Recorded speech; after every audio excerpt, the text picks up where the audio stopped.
En esta lección hablaremos de cómo se clasifican los números reales. Los números reales se utilizan en múltiples aplicaciones. Están clasificados de la siguiente manera. Se dividen primero que nada en dos grandes conjuntos. Dentro del conjunto de los números reales está el conjunto de los números racionales y el conjunto de los números irracionales. ¿Cuáles son los números racionales y cuáles son los números irracionales? En realidad la diferencia es muy sencilla. Los números racionales son cualquier número que se pueda representar como una fracción o una razón. Es decir, que cualquier número que sea posible expresarlo como una fracción, entonces será un número racional. Los números irracionales son aquellos que no pueden ser expresados como una fracción. ¿Cómo podemos distinguir cuáles números pueden ser expresados como una fracción y cuáles no?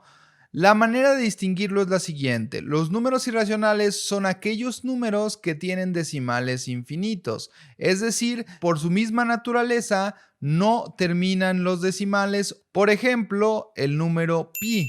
El número pi tiene decimales infinitos y cada uno de ellos es diferente y no siguen ningún orden lógico. Ese sería un buen ejemplo de número irracional. Números racionales existen también muchos ejemplos, cualquiera que se pueda expresar como una fracción. Existe, por ejemplo, un tercio que será 0.3333, son 3 hasta el infinito. No acaban los decimales, pero como todos son iguales, pueden ser expresados simplemente como 1 sobre 3. Esta en general es la diferencia entre los números racionales y los números irracionales. Sin embargo, ambos están adentro del conjunto de los números reales. Luego, adentro de los números racionales tenemos los números enteros. Los números enteros es sencillo saber cuáles son. Son números racionales, ¿por qué? Porque cada uno de estos números, todos los enteros, pueden ser expresados como una fracción. ¿Cómo sabemos eso? Si nosotros tenemos, por ejemplo, un número que es el número 10, lo podemos expresar como 10 sobre 1. Si nosotros tenemos un número que es el 7, por ejemplo, se puede expresar también como 7 sobre 1. Y si nosotros tenemos algún número como menos 5, también se puede expresar como menos 5 sobre 1. Cualquier número entero puede ser expresado como una fracción, entonces será un número racional que a su vez es un número real.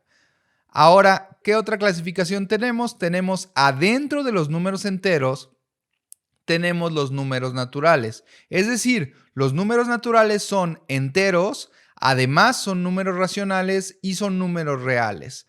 Los números naturales es una clasificación muy particular porque son los números enteros positivos. Únicamente los números enteros positivos. Vamos a ver algunos ejemplos de cada uno de estos números para que nos quede bastante más claro cuáles entran en cuál grupo. Dentro de los números naturales tenemos los enteros positivos, que es por ejemplo el 1, el 2, el 3 y así sucesivamente todos los enteros positivos. Dentro de los enteros, recordemos que los naturales están adentro de los enteros, entonces todos los naturales son a su vez enteros. Y los enteros también incluyen, además de los naturales, incluyen a todos los números negativos, como el menos 1, menos 2, menos 3, además del 0. Todos los números enteros son racionales, porque todos se pueden expresar como una fracción.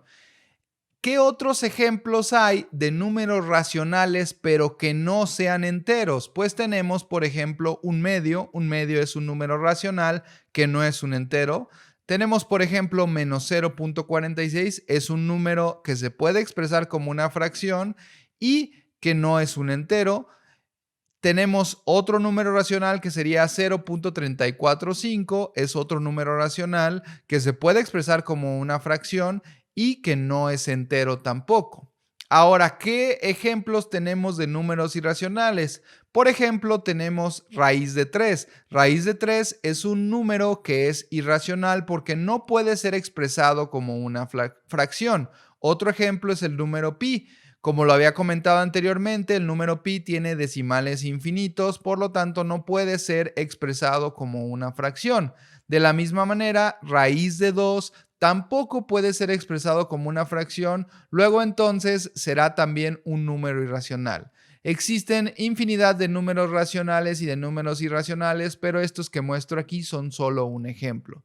Espero haya sido claro y te sirva para resolver tus dudas.